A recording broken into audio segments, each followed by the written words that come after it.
मैं तो इस दुकान का ही नहीं। कौन सी दुकान है आपकी? मेरा तो सामने वाला दुकान। ये दुकान वाला किधर है? मुझे क्या पता। ये देखें अब ये यहाँ पे ये हालात है यही है इसकी वीडियो बनी हुई है, कि ये वीडियो बनी हुई है इसकी, और ठीक। सामान ये रख रहा था दुकान सामने। सामने वाले का। ठीक है, इसको सामने वाले को भी ले आओ इधर। चले बाकी यार सामान तो उठाते हैं ना, इसका तो दुकान सील कर, ये तो कहीं जाएगी नहीं दुकान, ये हमने सील कर दी है। ये सामान भी इसने रखा है अभी अंदर। जी ये देखिए ये हालत होती है यहाँ पे। किधर है बाबर भी आगे आए। ये देखें, ये हालत होती है यहाँ पे। ये आप मुर्गी खा रहे हैं,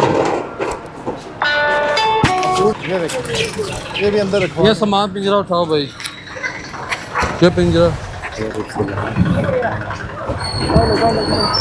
सारा सामान इसका यार, इसको बोलो अंदर ले जाए। अंकल जी बुजुर्गों ये मेहरबानी करें, ये उठाएं यहाँ से।